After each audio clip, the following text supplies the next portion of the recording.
it's been a long time since my last video, and that's because I've been quite busy. But today it's time for a new exciting adventure for Mr. Keet on location, and as we speak I'm underneath the English Channel on the way to Calais to go and work in the Refugee Community Kitchen.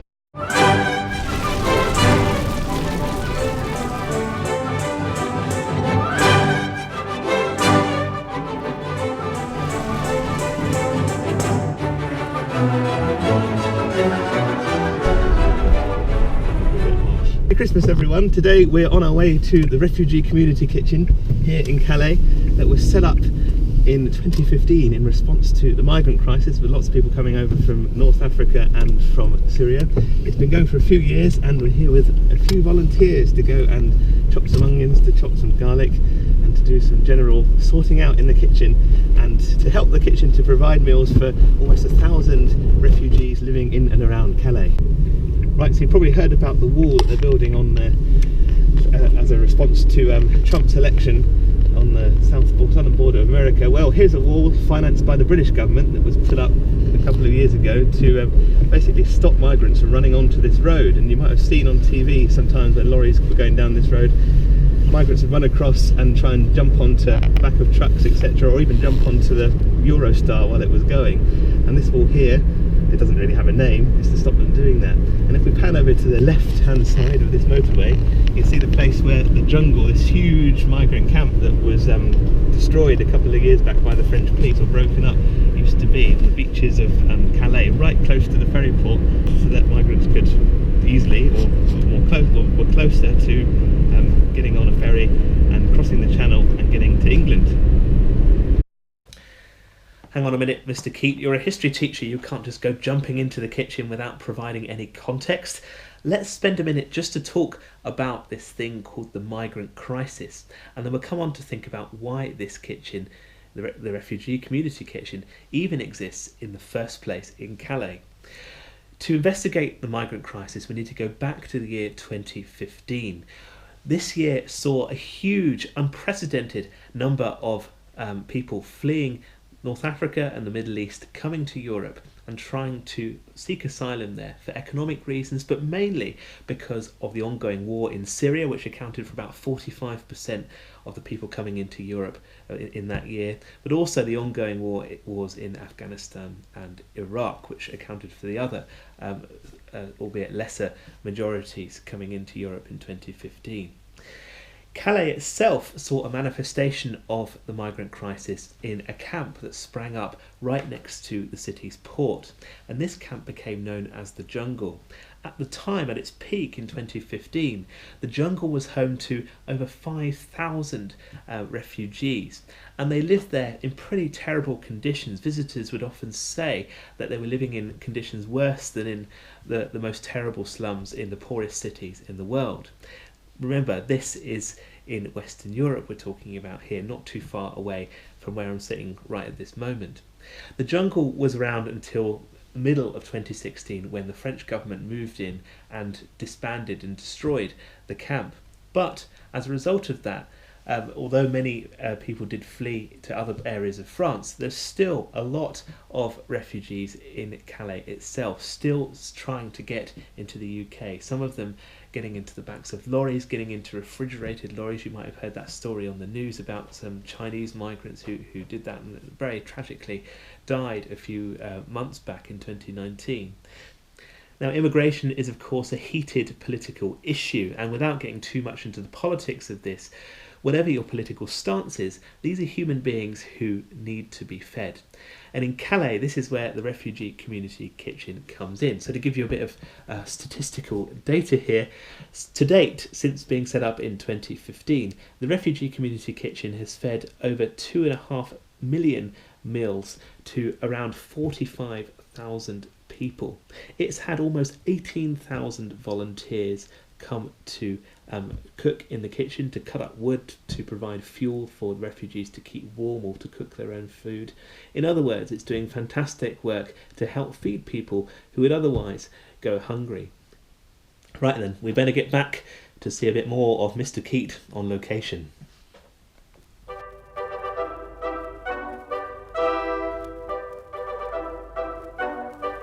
So we just arrived at the kitchen now. It's in a warehouse next to a Lidl, just on the outskirts of Calais. And from here, they managed to cook about 800 to 1,000 meals for migrants scattered across Calais. And then in the afternoon, they distribute them around the refugee camps. But of course, there's not really any centralised refugee camps anymore anyway, because lots of the migrants get moved on by police, etc. and can't stay in one place for too long.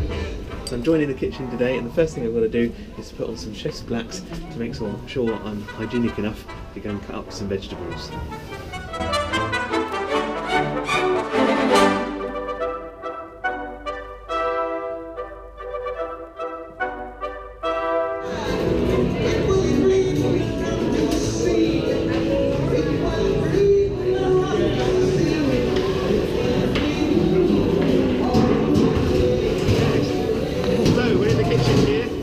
Washing up to do, as you can see.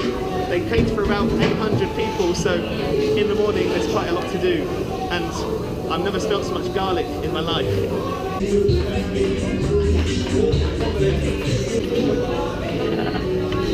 So we're just on a tea break now after washing up most of the morning and cutting garlic, and I bumped into Doug here, who's come with another charity called Care for Calais. Is that right, Doug? It is. So Doug, can you tell us a bit about what's brought you to Calais? So I've wanted to come here for a long time, basically because it's so close to where we live. It really made me think, if it's going on like this here, then what's happening further afield. So I've been trying to volunteer in different places and thought this was in Calais, lovely place to be, why not? Are you finding it hard work? What kind of exciting things are you doing here? It is hard work, but it's very varied. So it's working quite intensely, but in the morning, in the afternoon, we're doing different things. So I've been in a warehouse in the morning, I've been doing distributions in the afternoon, and then today I'm in the kitchen for probably the whole day. What would you say is the most rewarding part of coming? The rewarding part for me is just seeing the operation and seeing how it goes, seeing how everyone's making such a big difference, and being part of that really, knowing that some people do care. Brilliant, thanks very much. So Tim and Seamus here are two longer term volunteers who've been backwards and forwards here several times, I believe. So Tim, first of all then, do you want to tell us what you do here and why you do it? So I work in the kitchen along with Seamus,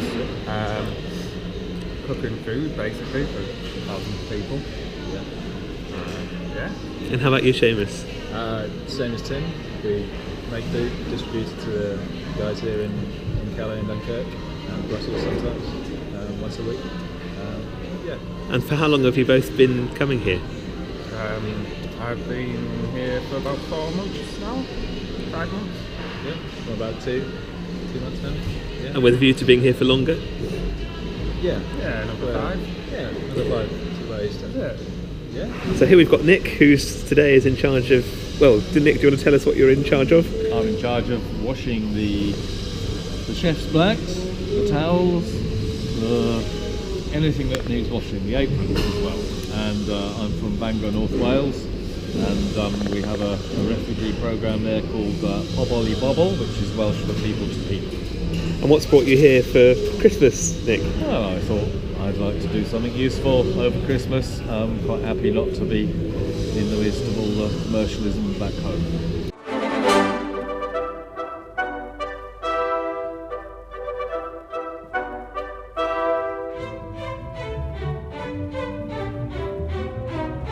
Here, Ollie and Vivian, who are volunteering as healthcare professionals to help in Calais in that capacity. So I'll hand over to them and they can tell you a bit about what they're doing. So Ollie, what's brought you to Calais? So I am in England. I'm a paramedic. Am I looking at the camera or you? You can look at either. It's up to you. I'm always confused. So in England, I'm a paramedic, and I dislike Christmas. So the marriage of being a paramedic and disliking Christmas kind of steered me towards doing something of benefit and doing something of use. And there's a charity called FAST, which stands for the First Aid Support Team, and it was a perfect match. And what FAST do is provide pretty basic healthcare and first aid support to migrants, refugees, and just a friendly face and some frontline medical care in Calais and Dunkirk. So what types of problems, healthcare problems, do migrants in the local area have? A bit of everything really. I mean, there's no you never really know who's going to turn up, and of course, this time of year you get a lot of coughs and colds and sore throats and stuff. But people have travelled a long way, so you get a lot of feet problems, blisters, wet feet, virgin trench foot if the weather's really, really wet. And but yeah, in general, we don't really know what's going to turn up. I mean, to be honest, you wouldn't imagine that trench foot exists in 21st century Calais in any case, really, 20 would you? miles from England, right? Wow, yeah, unbelievable, yeah. And Vivian here. So Vivian, you've come, well, you're studying in France, is that right? I'm studying in Paris at the moment, but in the UK I practice as an obstetrician gynecologist, so that means I deliver babies in the hospital. Here I'm not delivering babies, but providing first aid just like Ollie, and treating just minor wounds and a bit of cough and cold. That's the majority of what we're doing here. And this is your first time here? Have you been here before? Exactly. And I'm really surprised by this place. There's lots of different types of people doing different types of work. There's room for everyone to volunteer. I met a girl who's good at sewing, so she's here converting tents and sleeping bags into reusable material and such. So I was very impressed by that as well. And of course, like here at the kitchen, there's lots of people here cooking, chopping away, and everyone is contributing in their own small ways, which is really, really quite great to me. So this is Will. Will, do you mind telling us what you're doing here? Hey, I'm smashing pallets into smaller bits of wood for the refugees to burn. To put in this big pile here? Yeah, to keep them warm and so that they can cook some food in the evenings. So how many pallets do you think we've been through today? Today, don't know, 20? And the weather's been nice. The weather's nice today. It's still cold, but at least it's not been damp. So what's brought you here then, Will? Well, I've been travelling, but just decided to come here to help out for the last couple of weeks of our year off. And then you're going back to Brighton? Back to Brighton, back to work. To be an engineer? Yep. Oh, fantastic. Well, thanks so much. No worries. All right, so I just met Miles, who's come all the way from Canterbury to be here with his friend Emily. And so, Miles, do you mind telling us a bit about what you do, if you're a student, if you're working, that type of thing? Yeah, I'm a student studying sports therapy. And so why have you come to Calais? Just help out the refugees, really. Yeah, so how have you been helping today? What type of thing have you been doing? We're providing them with firewood, so they have some warmth at night and kind of a social space to gather. Excellent. So you're putting this into bags that's then shipped out to them in the van Day. later on this afternoon. Excellent, brilliant. And here's Emily, who's also come from Canterbury. Emily, do you mind telling us a bit about why you've come here?